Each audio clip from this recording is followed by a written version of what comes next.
বীরভূম জেলার শিক্ষক সংগঠনের অসহযোগিতার অভিযোগ তুলে নালিশ পাল্টা জানালেন তৃণমূলের মাধ্যমিক শিক্ষক সংগঠনের চেয়ারপারসন প্রলয় নায়েক। বীরভূম জেলা তৃণমূলের শিক্ষক সংগঠনের কোনো গোষ্ঠীদ্বন্দ্ব নেই, কারো প্রভাব নেই। কোর কমিটির সদস্য, বিধায়ক, সাংসদদের পরামর্শে টিম বীরভূম কাজ করছে। দেখুন, দল বড়, শিক্ষক সংগঠন তার একটা শাখা। তৃণমূল কংগ্রেস বীরভূম জেলাতে অটুট ছিল, অটুট আছে, অটুট থাকবে।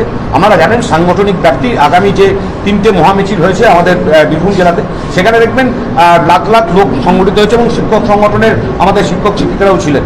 তো কে বা কারা অভিযোগ করছে এটা নিয়ে আমার উচ্চ নেতৃত্ব, আমার জেলা নেতৃত্ব, আমার কাছে কোনো খবর নেই, আমাকে কিছু জানায়নি। রাজ্য নেতৃত্বের তরফ থেকেও আমাদের কাছে কোনো খবর নেই। তো ইন্ডিভিজুয়ালি কারোর কোনো হাতে যদি ঘা লাগে, আমরা সমষ্টিগতভাবে দলটা করি। আমরা এখনো বলছি বীরভূম জেলাতে প্রত্যেক শিক্ষক শিক্ষিকাকে আমাদের শিক্ষক সংগঠনের ছাত্র সবাই আনতে বদ্ধপরিকর। এই নিয়ে কারোর বিরুদ্ধে কোনো অভিযোগ নেই। অভিযোগ থাকতেই পারে, কারোর পার্সোনাল কোনো অসুবিধা থাকতে পারে, কিন্তু এটা নিয়ে আমাদের দলের ইয়ে নেই। আমরা টিম বীরভূম, আমাদের চেয়ারপারসন আসিফ বন্দ্যোপাধ্যায় রয়েছেন, আমাদের অনুব্রত মণ্ডল মহাশয় রয়েছেন, আমাদের মন্ত্রী চন্দ্রনাথ সিনহা রয়েছেন, আমাদের সমস্ত এমএলএরা রয়েছেন, আমাদের সভাধিপতি রয়েছেন এবং আমাদের এমপিরা রয়েছেন। এইটা নিয়ে এবং ব্লক প্রেসিডেন্ট নিয়ে আমাদের টিম বীরভূম হিসাবে আমরা কাজ করছি। আমরা শাখা সংগঠনভাবে কে কোন মাস্টার মশাই বা কোন ব্যক্তি কে কি বললো তার জবাব তো ব্যাপার না, সেটা দল দল আমার নেতৃত্ব দেখছে।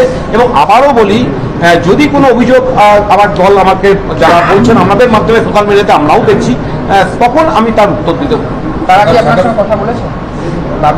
না, কারো কেউ এই ব্যাপারে আমার সঙ্গে কালকেই আমাদের চেয়ারম্যানের আসিফ বন্দ্যোপাধ্যায়ের কথা হয়েছে, কিন্তু এই নিয়ে কোনো কথা হয়নি। কোনো ব্যবস্থা নেবেন এইরকম যে সোশ্যাল মিডিয়াতে আসলো বা মিডিয়াতে আসলো? হ্যাঁ, মিডিয়াতে আসলো, মিডিয়াকে করাচ্ছে কিনা সেটাও দেখতে হবে। কিছু কিছু মিডিয়া তো দেখাচ্ছে যে তারা যা বলছে তার থেকে মিডিয়া মনে হচ্ছে তৃণমূল কংগ্রেসটার সম্বন্ধে আরো বেশি কথা বলছে। তো এইগুলো নিয়ে ব্যাপার নয়।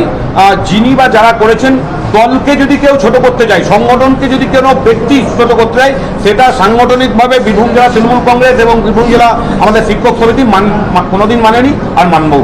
ভবিষ্যতে ব্যবস্থা নেবেন? দল বিরোধী কাজ যদি কেউ করে থাকেন অবশ্যই ব্যবস্থা নেব।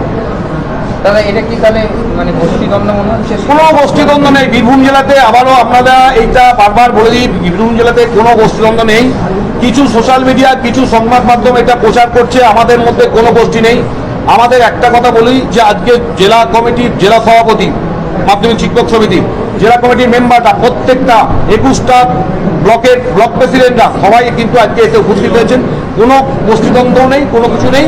আবারও বলছি, আমাদের তরফ থেকে আপনারা যেটা দেখাচ্ছেন এবং সোশ্যাল মিডিয়াতে যেটা দেখতে পাচ্ছি যে কোনো ডেপুটেশন নাই আমার কাছে, আমার চেয়ারপারসন আমাদের কাছে বা রাজ্য নেতৃত্বের তরফ থেকে আমাদের কাছে কোনো ইনফরমেশন আসেনি।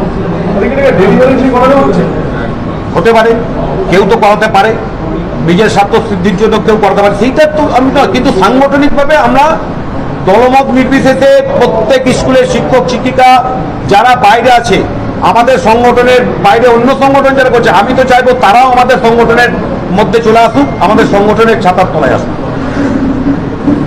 আমাদের মিটিং, আমার সমস্ত জেলা কমিটির মেম্বার, আমার প্রত্যেকটা block president, sub division president, মহিলা কনভেনর যারা রয়েছেন সবাইকে নিয়ে আজ মিটিং হলো। এখানে আমাদের সামনে যে 16 জুন আমরা আমাদের শিক্ষক সমিতির তরফ থেকে বীরভূম জেলার প্রত্যেকটা মাধ্যমিক, উচ্চ মাধ্যমিক এবং আমাদের জুনিয়র হাই স্কুলগুলোতে 5টা করে চারা গাছ আমাদের সংগঠনের তরফ থেকে দেওয়া হবে। কারণ এই বিশ্ব উষ্ণায়নের যুগে পরিবেশ রক্ষার ক্ষেত্রে আমাদের শিক্ষক সমিতি এবং আমাদের দল সেই কর্মসূচি আমাদেরকে নিতে বলেছে, সেটা আমরা নিয়েছি। আগামী 22শে জুন শিউড়িতে আমরা প্রত্যেকটা আমাদের ব্লকের 5 জন করে শিক্ষক শিক্ষিকাদের নিয়ে ভ্যালু এডুকেশনের ওপর আমরা একটা সেমিনার ওয়ার্কশপ করছি। সামাজিক যে অবক্ষয়ের মধ্যে দিয়ে সমাজ ব্যবস্থা যে যাচ্ছে, সেখানে আমাদের শিক্ষক শিক্ষিকাদের দায়িত্ব কর্তব্য সম্বন্ধে আমাদের বিভিন্ন রিসোর্স পার্সন আমাদের বিভিন্ন ইউনিভার্সিটিগুলো থেকে আসবেন, সেটা নিয়ে আলোচনা হয়েছে।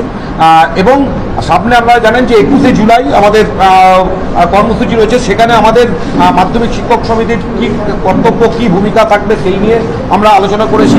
এবং তারই মধ্যে যে আমাদের দেখানো পথে বীরভূম পথ দেখায়, টিম বীরভূম পথ দেখায়, বিভিন্ন ক্ষেত্রে আমরা যে কার্যক্রমগুলো শিক্ষক সমিতির তরফ থেকে দিচ্ছি, আমাদের